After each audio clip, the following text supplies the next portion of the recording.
이번엔 이게 무슨 광고일까요? 코코메디요? 코코메디입니다. 아, 그래요. 근데 갑자기 녹차한 다음에 코코메디는 조금 언밸런스라는 느낌이. 언밸런스. 그래요. 어떻게 합니까? 아니다. 오히려 밸런스가 맞겠네요. 이게 정환중 녹차라고 했으니까 제가 볼 때는 이거 정환중 씨한테 좀 갖다 줘야 될 것 같아요. 아, 그래요? 좀 세우라고. 자존심 좀 세우라고. 우리 저 검찰을 바로 세워야 되는데 참 너무 아쉽습니다. 자존심을 좀 세워야 되죠. 예, 그렇습니다. 이게 하루 10분이니까 녹차 한 잔 마실 시간이네요. 그렇지. 녹차 마시면서 얼마나 좋습니까? 네. 예. 뭔 말씀들 안 하시네. 예, 그래요.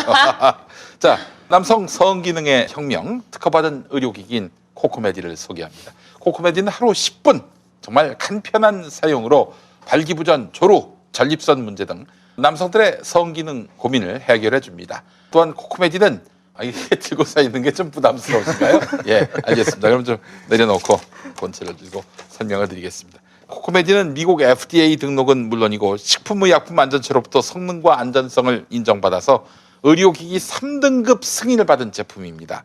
대형 S병원 비뇨기과에 납품하고 있어서 안심하고 사용하셔도 되는 남성 기능 강화 의료기기입니다. 코코메디가 김용민 TV 시청자분들의 성원에 힘입어서 초대박 연말 이벤트를 진행합니다. 코코메디 구매 때 기존 특가 이벤트는 물론이고 중년의 이너 뷰티 화려화 1개월 분을 추가로 드립니다. 이거 화려화를 드시면은 회춘한다는 소문이 있습니다. 화려화. 이거 자체도 맛있어요. 사실 네. 회춘 용품이라면은 먹는 건데 그거는. 자, 망설였던 분들 지금 바로 상담 신청해 주시기 바랍니다. 이벤트 참여 방법은 검색창에 김용민 코코메디 이벤트라고 검색하신 다음에 상단 링크 또는 블로그로 들어가서 제품 정보 확인 후에 상담 신청을 하시면 됩니다. 김용민 코코메디 이벤트라고 자꾸 검색을 해야 코코메디 쪽에서 이 김용민 TV에 영향력이 있구나. 그래서 지금 제 아내가 열심히 김용민 코코메디 이벤트를 검색하고 있습니다. 본인이 살 것도 아니면서 본사 대표 번호. 예? 사드리려고. 아니 이미 있어요.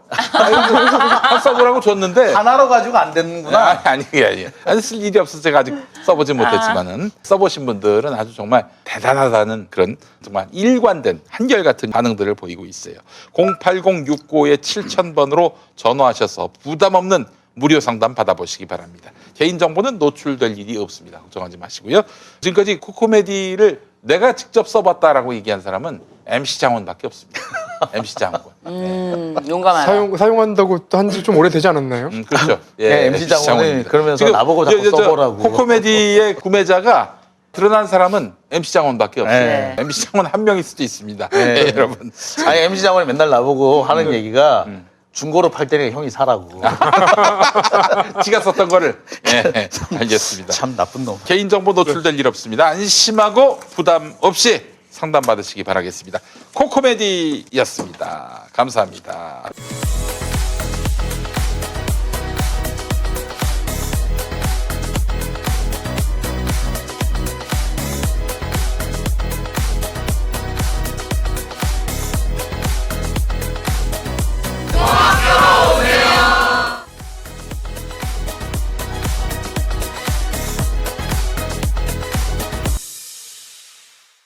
자, 그러면 이번엔 이 얘기 한번 해보겠습니다. 추미애 장관 어떻게 되는 겁니까? 사의가 수용됩니까? 근데 그 시기가 조금 더 빠르게 되지는 않을 거라는 관측이 있고 저도 그 부분에 동의하는데 무엇보다 후임을 정하는 게 가장 큰 관건이 아닐까 싶은데 장 기자님 말씀으로는 공수처장도 마찬가지지만 후임 법무부 장관으로는 또 강단이 있는 분이 그래도 있지 않을까 하는데 한편으로 저는 우리 꼼찰에서도 계속 윤석열 총장 징계를 받아야 된다라는 얘기를 했었고 그리고 이 꼼찰에서 다만 그 징계 수위가 어떻든지 간에 지금 드러난 이 사실관계만으로도 충분히 징계를 내려야만 한다 이런 얘기를 했었어요.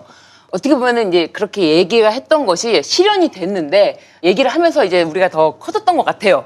그리고 장 기자님도 처음에는 이 정도 수준에서 정직이 나올 것 같다 이제 예측을 하셨다가 사실 그 마음이 이제 약간 커지기도 하니까 바뀌기도 하고 우리가 처음에 여기서 이제 꼼찰에서 드러난 이 사실관계 그때 더 많은 얘기를 했음에도 불구하고 어떤 징계든 징계를 내려야 한다라는 거에 동의를 했었거든요. 그래서 지금 또 어떤 걸 예측을 하게 되면 또 몇 달 뒤에는 또 그 예측이 들어맞지 않을까 그런 생각을 해서 저 역시도 보면 그래서 네. 일단 여기서 끝나는 게 아니라 그렇죠. 일단 시작했으니 네. 다음 단계로 한 발 더 나가자. 그렇죠. 여기서 멈추지 말자. 네. 여기서 또 다시 무한 반복되는데 누가 아니요. 할 것인가? 근데 우리가 징계를 처음에 얘기할 때만 해도 와 과연 징계라는 것을 과연 청구해서 과연 징계를 내릴 것인가에 대한 의문이 가득 담긴 마음으로 그런 얘기를 근데 던졌었거든요. 그래도 그땐 추미애라는 우리가 상상할 수 있는 주역이 있는데 추미애가 꼬꾸라지면은 과연 누가 이거를 진짜 내일이 없는 사람처럼 해나갈 수 있겠는가? 방금 들어온 소식에 의하면은 윤석열이 끝내 접수했습니다. 네. 접수하겠죠. 징계 네. 집행정지 처분 취소 소송. 네. 이거 언제쯤 나올까요? 전자소송을 접수를 밤에도 할 수 있으니까 하는데 집행정지에 대해서는 신문기일을 따로 잡거든요. 그 신문기일을 언제 잡는다고 이제 뭐 내일쯤이면은 얘기가 나오겠죠. 그럼 신문기일은 뭐 신문기일 하고 나서 바로 또 결정이 나오니까. 아마 그러면은- 접수되면 가처분 같은 경우는 네. 접수되면 한 일주일 내로 신문기일은 잡혀요. 네. 이거는 이제 그렇게 급한 거는 아니니까 한 일주일 내로 신문기일은 잡히지 않을까라는 생각이 들고 그 다음에는 뭐 그날 가서 이제 법관 앞에서 원피고가 이제 공방을 벌이고 나서 그날 바로 결정이 날 수도 있는 아 거고 그래요?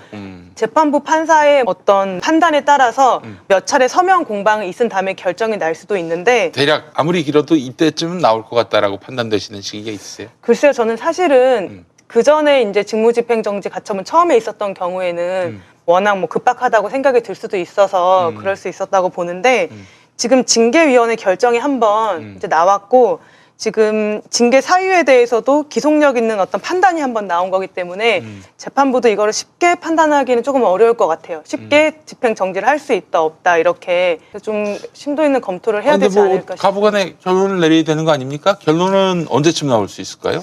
저는 그거 뭐 한정없이 그 어쨌든 미룰 12월 28일까지는 나올 것 같아요. 제 생각에는 집행 정지에 대해서는 지금 정직 기간이 2개월인데 이거를 가지고 막 거의 15일을 끌 수는 없잖아요. 네.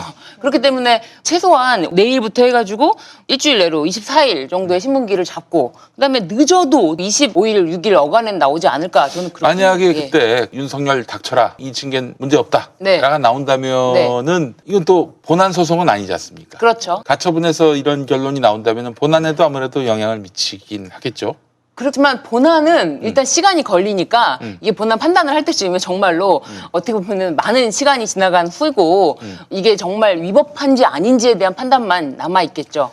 12월 28일에 만약 그 이전에 네. 가처분이 인용되는 상황이 발생한다. 아 이러면 정말 이거는 그런 얘기는 할 필요가 없을 것 안습니다. 같아요. 아니 그런 얘기는 할 필요가 없을 것 같아요. 네, 이거는 그럴 일은 없을 것이다. 왜냐하면 지난번에도 말씀을 드렸지만 사법소극주의라는 게 있는데 사법부는 행정부의 어떤 일에 그렇게 적극적으로 개입해서 모든 판단을 할 수 있는 그런 게 아닌 성격의 기관인데 무엇보다 이게 집행정지라는 가처분 심판에서 대통령이 서명한 집행안 이거를 가처분 재판장이 뒤집는다? 이게 쉽지가 않다는 거죠. 아니 근데 지난번에 네. 그 직무정지 네. 이번엔 징계 말고 직무정지 관련해서 네.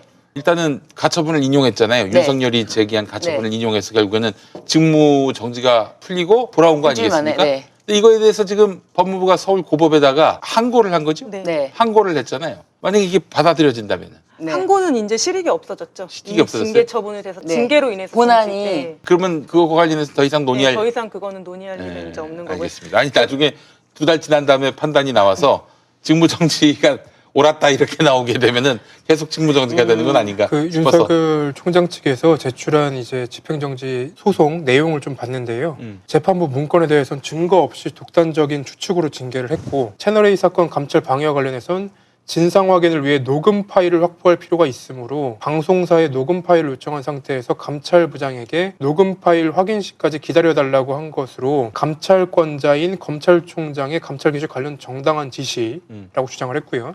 그 감찰 방해는 검찰의 지휘 감독 관계를 오해한 감찰부장의 일방적 주장. 박은정 감찰부장, 아니죠. 한동수 감찰부장. 한동수 감찰부장. 네. 예. 감찰 확인 과정에서 고소 고발이 접수되어 중앙지검에서 수사하도록 이제 지휘하는 바. 그 얘기는 내일 대속특필 될 거예요. 이렇게 부당한 징계라고. 네. 언론들이 네, 언론들이 예. 계속 특필할 거기 때문에 우리까지 미리 얘기해 줄 필요는 없을 것 같아요. 그러니까 이게 저희가 네. 먼저 얘기를 하시면 내일 보시는 분들이 네. 조금 덜 혼란스러울 것 같은 게 이 감찰 관련해서는 감찰본부장이 시작과 종료만 알리면 돼요. 그러니까 네. 윤석열 총장이 지휘할 수 있는 권한이 없어요. 네. 그렇지. 근데 이거를 감찰본부장이 헷갈렸다? 이거는 굉장히 한동수 감찰부장을 무시하는 내용입니다. 예, 무시했죠, 대검 그동안. 훈령인 대검찰청 감찰본부의 설치 및 운영 규정 제4조는 감찰본부의 독립성을 명시적으로 규정하고 있고 감찰부장은 고검 검사급 이상 검사의 비위 조사에 관하여는 감찰 개시 사실과 그 결과만을 검찰총장에게 보고하도록 되어 있다라고 되어 있습니다. 사실상 보고지만 실은 통지에 가깝죠. 네. 통지라고 보는 게 맞고 그렇게 해서 근데 거기서 감찰과 관련해 가지고 검찰총장의 지휘를 받는다? 그거는 거짓말입니다.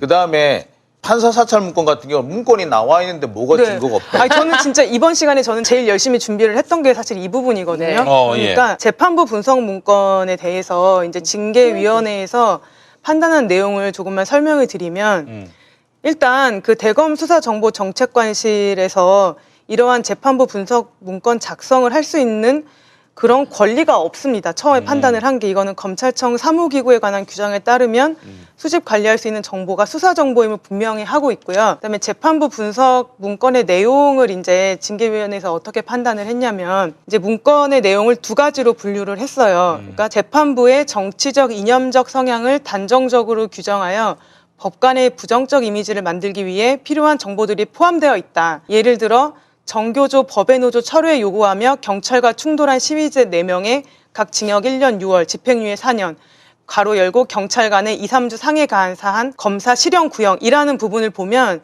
이거는 검사는 실형을 구형했음에도 정교조에 대한 온정적인 태도를 보였다는 것, 이거는 정교조 판사라는 이미지를 만들어내기에 적합한 정보이고 또 기타 어떤 시위 관련된 전력으로 군무원 채용시험 최종 합격 취소된 원고가 공군 참모총장을 상대로 낸 불합격 처분 취소 소송 원고 승소 판결이라는 부분이 전달하려는 정보는 군무원이 되려는 사람이 대학교 때 시위 전력에 있어서 채용하지 않았는데 시위 전력자 편을 들었다라는 것이라고 보여서 이거는 학생운동 지지 좌익 판사라는 이미지를 만들어내기에 적합한 정보이고요. 그다음에 우리법 연구회 출신이라는 건 역시 해당 법관을 손쉽게 규정짓기 위한 정보에 해당을 하는 것이고요. 그다음에 둘째로 모욕적이고 명예훼손적인 내용이 포함이 되어 있는데 주관이 뚜렷하다기보다는 여론이나 주변 분위기에 영향을 많이 받는다는 평, 그리고 계속 지금 저 정경심 1심 판사를 예, 말하는 그리고 거잖아요. 저희가 계속 얘기한 게 행정처 16년도 무리하게 법관 리스트, 휴일, 당직 전날 술을 마시고 다음날 늦게 일어나 당직 법관으로서 영장 신문 기일에 불출석했다. 언론에서 보도된 이런 내용은 대체로 일반인이 그 법관이 어떤 사람이라는 이미지를 쉽게 만들어낼 수 있는 내용의 정보에 해당을 하고 어떤 편향성을 가지고 목적성을 가지고 이제 수집이 된 정보라는 그런 내용이고요. 그다음에 이런 문건 작성의 의도와 목적은 이런 문건의 주요 내용에 비춰봤을 때 해당 재판부에게 불리한 여론 구조, 즉 프레임을 형성하면서 재판부를 공격, 비방하거나 조롱하여 우스갯거리로 만들 때 활용할 목적과 의도를 가지고 작성, 배포되었다고 그렇게 판단을 하였고요. 저는 너무 이게 징계위원들이 그 문구가 너무 야한 것 같아요.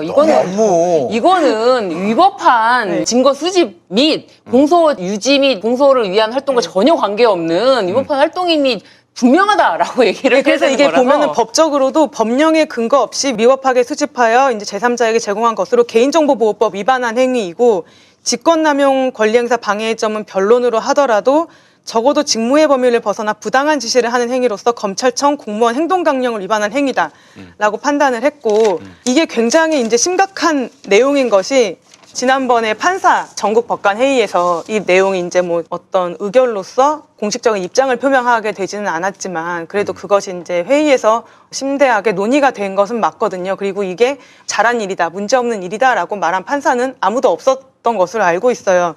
다만 이게 이제 발표를 별도로 했습니다. 네. 그 후에 그 네, 언론에서 발표를 왜곡 했어요. 보도를 하니까 그 법관회의에서 그것에 대해서 문제 없다 얘기한 사람 한 명도 없다. 그런 말을 하지 마라라고 이제 얘기를 덮어서 했죠. 그렇죠. 그래서 이렇게 검찰의 뜻에 반하는 판결을 하는 법관에게 불리한 여론 지형을 형성하고 해당 법관의 과거 판결이나 행적을 소재로 좋지 않은 이미지를 퍼뜨려 공격, 비방하거나 조롱거리를 만드는데 악용될 여지가 농후한 법관의 개인정보를 수집, 배포한 것인데 이러한 행위는 일상적으로 여론의 비판에 직면해야 하는 법관을 위축시키고 그 결과 전체 법관 사회를 건강하지 못하게 할 우려가 있으며 좋은 판결을 하기 위해 더 많은 용기를 필요로 하게 하는 매우 좋지 않은 영향을 미치는 것이고 어떠한 경우에서든 법관의 정치적 이념적 성향에 관한 개인정보를 수집 배포하는 것은 검찰 사무를 총괄하는 검찰총장 해서는 안 될 일이었다라고 이렇게 판단을 하고 있거든요. 아니 그러니까 이 사안이 얼마나 심각한 사안인데 사안이라고 그래서 저는 이것만 가지고 탄핵소추 만들 수 있다고 아니 말씀을 그런데 드린 이거에 거예요. 대해서 도대체 그럴 수도 있는 일이고 혹은 그거는 오리발이 말이 안 되는 내밀면은 거죠. 다들 그냥 수긍해 주려고 노력하는 분위기. 난 이게 이해가 안 되는 거예요. 내가 잘못된 겁니까? 내가 지금 잘못 생각하고 있나요? 이해가 되지 않습니다. 아닌 건 아니라고 해야지. 이게 이거를 실현 다른- 가능성을 떠나서 기본적으로. 아니 이거를 만약에 이 문건이 청와대에서 나왔으면 아유 정권이 무너질 일이지 이거는. 난리가 났을 거예요. 사실 환경부 블랙리스트니 어쩌니 하는 얘기 그 보면은 이거에 10분의 1도 안 되는 내용이 들어있는데 그걸 블랙리스트라고 검사들이 기소를 했고 각 언론사들이 난리를 쳤어요. 문재인 정권에서 사찰을 했다고. 근데 그에 대해서 몇 배나 심각한 내용이 들고 있는데 이게 아무렇지도 않다라고 하는 그 언론사들은 만들어 봐야 돼. 자기들이 한번 당해봐야 돼. 가처분 관련한 내용 윤석열 총장 측이 지금 제출한 징계처분 취소 소송에서 긴급할 필요가 있다라는 내용이 있는데 여기 어떤 내용이 있냐면요. 월성원전 수사 등 중요 사건 수사에 있어 정직 2개월간 검찰총장의 부재는 수사에 큰 차질 초래 우려 그리고 총장의 부재로 1월 인사 시 수사팀 공중분해 우려가 있어요. 근데 인사는 검찰총장이 관여할 수가 없어요. 의견을 주는 의견 거죠. 제시. 예, 의견 제시만 할 수 있죠. 그리고 의견 제시는 들어도 되고 안 들어도 돼요. 그건 재량 사항이라서 이 부분은 사안이 해당이 안 되죠. 그다음에 월성 원전 수사 그 뭐 지가 없으면 수사를 못 하나? 기사 중에 재밌는 기사 정말 제가 생각하기엔 재밌는 기사라고 해서 이제 소개해드리고 싶은 게 있는데 징계로 뜨는 윤석열 표정 복잡한 국민의힘. 그래서 이거는 윤석열을 방어하는데 한 목소리를 내지만 이게 지금 어떻게 될 것인지에 대해서 복잡하다. 그래서 2017년 대선처럼 분열될 것이다. 이제 국민의힘이 그렇게 보도한 언론이 있어가지고 실제로도 그렇지 않을까 싶어요. 지금 국민의힘 쪽에서는 지금 이 상황에서 차라리 해임을 했으면은 국민의힘에서는 차라리 이 사람이 피해자인 이미지로 바로 정치인으로 이렇게 정치활동 시작할 수 있고 자신들이 이제 어떻게 보면 정권을 바꿔야 된다라는 목소리를 한 목소리를 낼 텐데 이렇게 되니까 굉장히 이 국민의힘 지형에서는 복잡해졌다라는 생각이 이 기사에 실려 있는데 재밌는 것 같아요. 사실 그 말은 맞을 거예요. 사실 윤석열 총장의 행보가 네. 한동안 불확실해졌어요. 네, 그 차에서 마지막 내리면서 자신이 마지막 출근 날인 것처럼 정말 아, 본인도 해임될 거라고 생각을 했던 것 같아. 너무 재밌더라고요. 그 방송에서. 내일부터 나오지 마세요. 네, 나도 안 나와요. 여러분 안녕. 막 인사하고 갔는데 근데- 뭐야 이거. 근데 웃긴 게 그 인사를 받은 사람이 김상진 씨예요. 윤석열 총장 죽이네 살리네 했던 그 사람이란 말이에요. 그러니까요. 그 유튜버. 뭐 짜고 했다는 느낌을 받았다는 분을 제가 또 만났는데 조만간 그분하고 한번 이야기 나눠보도록 네. 하겠습니다. 그- 그 상황을 연출했다는 아, 의혹을 제기한 분이 있어요. 오. 예. 그 관련 너무- 내용을 저희도 확인을 해봤는데 안전 담당관실에서 네. 사무관이 걸어서 나왔더라고요. 그래서 김상진 씨랑 얘기를 하는 게 나와요. 근데 그 내용을 대검을 제가 출입을 못 해봤기 때문에 모르겠는 거예요. 사무관이 나오나? 그래서 선배한테 여쭤봤더니 사무관은 안에서 CCTV를 보고 얘기하지 사무관이 왜 나오냐라고 말씀해 주시더라고요. 그러니까 방호원도 있고 방호원들 중에 조장도 있는데 방호원 조장이 가가지고 김상진하고 얘기를 했겠죠. 사무관까지 왜 나와요? 근데 녹음 파일에 명확하게 이름까지 나왔어요. 안전 담당관실 사무관 누구입니다. 그래서 아, 적어도 그러니까. 이렇게 징계를 받았으면 그래도 징계를 받은 사유에 대해서는 좀 깊이 숙고를 하고 야 이런저런 점은 내가 잘못했다 우려를 끼쳐 죄송하다라는 그런 표명이라도 적어도 해야 되는데 검사 술접대 사건도 마찬가지로 근데 거기에 대해서는 아무런 입장 표명을 하지 않고 오히려 이제 부당한 징계에 맞서 싸우겠다라는 그런 이미지로 이제 일관을 하고 있는 이런 정치인의 또 행보를 하고 있다는 그것이 좀 굉장히 부적절해 근데 보입니다. 어쨌든 여기 이 보도에서도 그렇지만 다들 이제 그런 생각이 들 거예요. 아유, 국민의힘한테는 어떻게 보면은 다 모든 게 이제 물 건너갈 수가 있다. 윤석열은 윤석열대로 또 행보가 있을 것이고 자기네는 자기네대로 행보가 있을 것이고 그리고 또 홍준표도 머리가 복잡할 것이고 그래서 각자 복잡한 마음에 이 기사를 보니까 2017년에 대선 당시에 홍준표랑 안철수처럼 분열될 수 있다. 뭐 이런 식으로 얘기를 하는데 아무래도 이 정치적인 지형상에서는 윤석열도 자신의 행보에 대해서 어느 정도 생각을 했을 거란 말이에요. 분명히 해임이라는 예측을 하고 지금 기사들도 다 써놨을 거예요. 지금 마지막 날에 대한 그런 소회를 아니, 다 썼을 텐데. 저게 황당했던 게 윤석열을 날린 거는 신재철의 뭐였다 이렇게 뭐 나오는데 안 안 날랐어. 안 날아갔는데. 자기들은 네. 준비를 다 해놓고 착 준비를 따다닥 내보낼 줄 알았는데 울릴까요? 그랬는데 날릴까요? 날릴 뻔? 이렇게 할까요? 그 저희가 새벽에 기사를 계속 모니터링하고 있는데 네. 처음에는 윤석열 총장 해임 임박 뭐 이렇게 나오다가 정해진 결과가 아니었나? 그래서 기사들이 나오는 거예요. 아, 기사들이 나왔어요. 기사들이- 정해진 결과가 아니었어. 그러니까 이게 하여간 뭔가 복잡하고 엇박이 나오고 그렇게 변수를 던져준 건 확실하다. 네. 그래서 예, 확실한 거예요. 그러니까 사실 뭐냐면 12시가 넘어갔는데 안 나오길래 그때 사실 불안했어요. 네. 2시가 그런데도 2시까지는 그럴 수가 있거든요. 근데 네. 결과가 어느 정도 예측이 됐으니까 2시까지는 나올겠지 했는데 2시를 넘어가는데 이 상황이 이거는 이상하다 생각이 들더라고요. 그래서 여기저기 이제 전화를 돌렸어요. 방송하다가 그만두고 네. 막 돌렸더니 딱 하는 얘기가 정한중 위원장이 말을 들을 사람이 아니라고 하더라고요. 라고 하더라고요. 그래서 그래? 라고 했죠. 그러고 있는데 아니나 다를까 그렇더라고요. 아까 저희가 심재철 국장이 서면 의견서 낸 거 네. 이게 바깥으로 이제 검찰도 확보를 했을 거다라고 이제 추측을 했었잖아요. 근데 실제로 오늘 SBS 보도에서 어제 오늘 보도에서 나왔는데 서면 의견서에 윤 총장이 대통령 되면 검찰 독재, 맞는 사주직 말했네. 두목 이렇게 얘기가 맞는 나왔나 말 봐요. 했네. 그래서 전체적인 내용을 공개하라고 나온 거고 그리고 지금 MBC가 SBS를 상대로 이제 법적 분쟁을 예고했는데 여기 보면은 2월 초에 MBC 기자랑 그리고 제보자 X가 통화를 했다라는 기록을 확인했다고 기사가 나와요. 근데 방금 전에 저희가 말씀드렸다시피 그 사모펀드 관련해서 MBC PD수첩 네, PD랑 제보자 X가 통화한 거지 네. 별건으로 MBC 기자가 통화한 거예요. 네, 네, 별건. 네. 아니, MBC 기자하고 통화를 한 거는 3월 10일이 처음이에요. 네. SBS는 뭔가 그 누가 썼니? 근데 이거.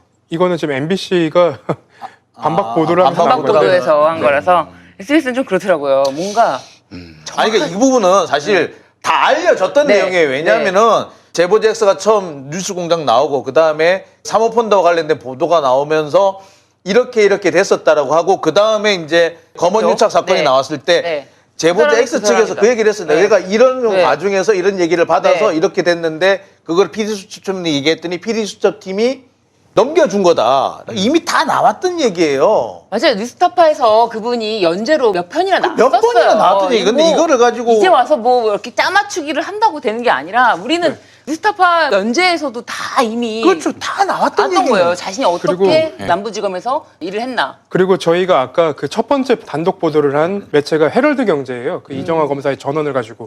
그래서 MBC와 제보자 X한테 다 확인을 해봤는데 단독으로 나온 건 전원으로 이정화 검사의 말만 받아 쓴 거지 확인하는 절차는 없었다고 합니다. 그러니까 확인을 했다고 하면은 이제 적어도 제보자 X나 MBC PD수첩에 전화했어요라고 해야 되는데 PD수첩이나 MBC 기자나 제보자 X나 전화를 받은 적이 없다. 그리고 그분들 역시도 법적인 조치를 들어가겠다라고 이제 지금 준비를 하고 있습니다. 지나간 얘기지만은 12월 4일에 징계위원회가 처음 열렸잖아요. 네. 그때는 징계위원 이름이 공개되기 전이었고요. 그날 결론을 내렸다면 얼마나 좋았을까. 그로부터 한 보름 정도 더 시간이 지났고 그 사이에 징계위원들 명단은 다 드러났고 모진 언론의 비난, 심지어 뭐 호남 출신 이런 얘기까지 나올 지경으로 어마어마하게 털렸단 말이죠. 근데 그렇게 털면요 학자들은 못 견딥니다. 기본적으로. 그래서 나는 뭐 딴 것보다도 뭐 여러 그냥 거창한 법리들이 나오는데 그건 잘 모르겠고 이렇게 겁박하고 흔들면요 위협 받고요 위축되고 그리고 백기를 들게 돼 있습니다. 나는 그 원리가 작동했다고 보는 거고요.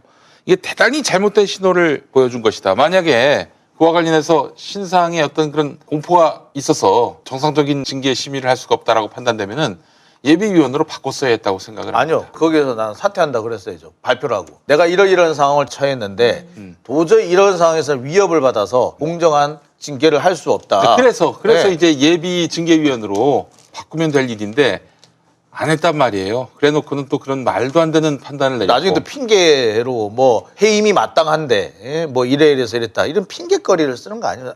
아니 못할 것 같으면 나는 요래서 못하겠소 라고 얘기를 하라고요. 그랬으면 될 거 아니야. 예, 하여튼 그래서 너무나 시간을 더 확보하라, 또 기회를 많이 줘라. 이게 가져온 참사가 아닌가 하는 생각이 들면서 너무 원통하고 또 참 비루합니다, 이 현실이. 저는 그렇지만 첫 발을 내디딘 거예요. 제가 어제도 방송하면서 그 말씀을 드렸거든요. 첫 술에 배부르지 않는다. 첫 술에 배부르지 않으면 한 숟가락 더 먹고 몇 그래도 시간, 안 맞으면 몇 시에? 또 먹고 배 부를 때까지 먹으면 된다. 질긴 놈이 이긴다. 강한 놈이 이기는 게 아니라 질긴 놈이 이긴다. 아니, 그럼 추미애 장관이 유임을 해야죠. 그렇죠. 누가 하겠어요? 그렇죠. 추 장관이 근데 유임될 가능성은 좀 낮아 보입니다. 네. 글쎄 뭐 그렇게 아니 보진 당위론적으로 보면은 그 양반이 그냥 끝까지 갔으면 좋겠는데 현재 현실은 그렇지가 못해요. 그랬을 않아요. 경우에 뭐 과연 저 어디에서는 바꾸라는 사람이 있는지 모르는데 그럼 네가 해봐라라고 한번 해보시라는 것도. 소병철 법무부 장관. 자, 하여튼 뭐 오늘 이거는 얘기 안 하나요? 이거 참 좋은 저널리즘. 오늘 볼 게 없기 때문에 네. 이런 걸 얘기를 해줘야 돼요. 크리스마스에 맞춰서 이 너무 빨간색이 예뻐요. 진짜 예, 저널리즘 볼 게 나왔습니다. 여러분. 없습니다. 그래서 우리 저널리즘 카바 스토리 기생충 기자들 윤석열 권력에 들러붙다. 그리고 2페이지, 3페이지는 우리 장용진 기자님의 장용진 부장님의 기자는 어떻게 검사의 푸들이 되었나? 뜰이 되었나 이런 제목을 달았습니다. 제목은 제가 쓴 게 아니고요. 예. 네. 제목은 김용민 씨가 달았습니다. 아이고. 기자는 어떻게 검사의 개가 되었나라고 했다가 아니 너무 과격하다 해가지고 그냥 푸들로 바꿨어요. 푸들. 네. 네. 자, 하여튼 여러분 상황을 좀 냉정하게 직시하고요. 저는 추미애 장관을 어떻게든 붙잡아야 한다라는 게 제 입장인데 그게 만약 불가능하다면은 야 시라소니를 피했더니 호랑이가 나타났네. 그렇죠. 예, 그런 인사가 나와야 됩니다. 우리가 모르는 사람이어도 상관없어요. 그러나 검사 사회가 오라 추미애가 나왔다 이런 얘기가 나오게끔 하는 그거, 인사여야 네. 하는데 그런 인사가 과연 있을까? 대한민국에 현존하고 있을까? 뭐 현존할 거라고 생각해요. 그리고 그분이 나올 때까지 추미애 장관이 계속 그 자리를 지키실 겁니다. 일단은 후임자가 정해져야지 퇴임식을 하실 거예요. 아시다시피 법무부 장관 자리 비워두기는 어렵지 않습니까? 그리고 대통령께서도 후임자 나올 때까지 그 자리 계속 일단은 계세요라고 하신 걸로 볼 때 유임이 되든 어찌됐든 적절한 인물이 나올 때까지 계속 있을 것이다. 그러니까 제가 볼 때는 그 기간이 좀 길어질 것 같다. 하여간 현실을 좀 냉정하게 직시하면서 희망 회로는 나중에 윤석열 씨가 집에 간 다음에 돌려도 된다. 그때까지는 전쟁 모드로 가야 되지 않겠는가 하는 게 제 생각이고요. 여러분 이렇게 생각하시면 좋겠습니다. 현 정부를 지지하는 모든 사람들이 다 윤석열의 이런 검찰 쿠데타에 대해서 분노하고 흥분하고 전쟁 태세를 갖추고 그럴 거냐? 그렇지 않습니다. 이거 방금 여기 저 채팅방에 글을 올렸듯이 갈라치기 하지 마라. 너무 오버한다. 아까 또 뭐라고 그랬지? 전화 받으라고. 아니 나한테 얘기해서 얘기했던 거. 누가 갈라치기를 했다는 뭐 거예요? 하여튼 이런 식으로 얘기하는 사람들 이런 사람들이 아니, 제가 볼 실제로 때는- 있어요. 실제로 있어. 이거 난 세작이라고만 보지 않아. 뭐 세작이든 저 중작이든 제가 볼 때는 필요 없는 사람이에요. 그런 사람은 하등에 도움이 안 되니까 여러분 킬해서 전쟁 돌리세요. 때 제일 중요한 거는 전선이 명확해진다는 건데 이 전선에서 엉뚱한 소리 해쌓는 이적 발언을 하는 사람들은 일단 전쟁에서 배제를 시켜야 됩니다. 이런 말씀을 좀 드리고 싶습니다. 저는 아주 전투태세를 갖췄고요. 싸울 의지가 너무나 충만합니다. 이게 사실 이제 검찰 개혁이라는 게 말이죠. 뭐 무슨 지금 현 정부가 천년만년 집권하기 위한 겁니까? 아니면 온 국민이 법치주의 아래에서 공평하고 공정하게 법의 보호를 받고 그렇게 해서 모든 이들이 법 아래에서 행복하게 살게 하고자 하는 이런 공익적인 캠페인 아닙니까? 검찰 개혁이라고 하는 게 저는 그렇게 정의하는데 어떤 정부가 들어와도 부당하게 수사를 받았다거나 부당한 판결을 받았다라는 말이 없도록 시스템을 완성시키는 게 검찰개혁의 목표인데 지금 정권이 수사를 안 받으려고 그렇게 한다라는 주장은 조금 맥이 다르죠. 글쎄 뭐 말도 안 되는 얘기예요. 네. 저는 검찰은 수사권을 가지지 말아야 한다고 생각을 해요. 검찰은 수사권을 가지지 말아야 된다고 생각을 하고 제가 지금까지 이렇게 검찰에 수사권을 주면 안 되겠다라고 생각을 해본 적이 없어요. 지금까지. 근데 시간이 지나면 지날수록 검찰에 수사권을 주는 순간 그 검찰은 괴물이 되는구나. 아무도 건드릴 수 없는 괴물이 된다라고 생각을 합니다. 네, 지금 그렇게 됐어요. 예, 맞습니다. 이렇게 됐어요. 지금 그 상황이에요. 지금 어느 누가 검찰에 대해서 반기를 들고 어느 누가 윤석열에 대해서 비판할 수 있습니까? 지금 자기 이름 공직을 걸고 그리고 자기 사회적인 어떤 자기 신분을 걸고 누가 그렇게 할 수 있어요? 아무도 그렇게 할 사람이 없습니다 지금. 아니 기껏해야 장관급인데 지금 대통령하고 맞짱 뜨겠다고 하는 다른 데서 가능합니까? 어느 장관이 가능해요? 경찰이 지금 전국에 아마 12만 정도 된다는데 그 경찰을 지휘하는 경찰청장이 그럴 수 있습니까? 행안부 장관이 그럴 수 있습니까? 국방부 장관이 그럴 수 있습니까? 근데 검찰은 한단 말이에요. 그렇다면은 심지어 요새는 국정원도 그렇게 못해. 근데 검찰은 하고 있어요. 괴물이에요. 검사사회 내부에서도 윤 총장에 대해서 비판이 좀 나와줘야 이게 사실은 건강한 사회를 할 수 있을 텐데 소수의 그것도 여성 검사님들만 이렇게 얘기하고 있어서 참 안타깝네요. 예, 모두가 다 이런 윤석열의 절대 권력 앞에서 숨죽이고 있습니다. 짓눌리고 있어요. 이 현실을 우리가 직시하면서 여기가 민주공화국이 맞나? 혹시 윤석열 왕국은 아닌가? 점검해 보고요. 싸울 필요가 있으면 다시 싸우는 겁니다. 진짜 요즘 같은 경우 코로나 상황만 아니면은 윤석열 탄핵을 위해서 여의도 앞에서 촛불을 들고 싶은 심정입니다. 사실 역사는 민중들이 주동해 왔습니다. 만약에 촛불 집회가 없었어 봐요. 2017년에. 그러면은 박근혜 탄핵 불가능했습니다. 적당하게 맞습니다. 타협 보면서 넘어갔겠지. 구렁이 담 넘어가듯이. 그러나 우리 시민들이 자발적으로 촛불을 들어서 1,500만에 이르는 그런 촛불 집회가 가능했기 때문에 박근혜 권력이 무너질 수 있었어요. 절대로 그게 정치권이 특히 민주당이 뭐 나서서 한 일 아닙니다. 결국에는 지금 국민들로부터 위임받은 이런 촛불 정권이 윤석열에 대해서 단속하기 쉽지 않다. 그럼 또 국민들이 나서야지 어떡하겠습니까? 예. 자, 좀 이제 비탄한 마음으로 오늘 마무리합니다, 여러분. 정말 내가 웃어도 웃는 게 아닙니다. 결국에는 시민이 결국에는 또 해결사로 나설 수밖에 없는데 여러분 이럴 때 희망 회로는 나중에 돌리시고 왜냐하면 현실 인식이 굉장히 냉철해야 문제가 풀려도 풀린다니까요. 그렇기 때문에 유튜브도 각성을 해야 됩니다. 많은 분들에게 선택을 받으려고 제목을 희망 섞어서 이렇게 자꾸 얘기하고 싶은 욕망을 누르고 있는 그대로의 현실을 팩트대로 우리 시민들께 알려드리는 게 그 도리가 아닌가 하는 생각이 드는데 참 어려운 시간입니다. 다시 한번 말씀드리지만은 우리 냉철하게 이 사안을 바라보고 새로운 희망의 접점들을 하나하나 찾아가고 만들어갔으면 좋겠습니다. 오늘도 수고해주신 우리 신유진 변호사님, 소재인 변호사님, 김태형 기자님, 장영진 기자님 수고 많이 하셨습니다. 고맙습니다. 고맙습니다. 수고하셨습니다. 네. 김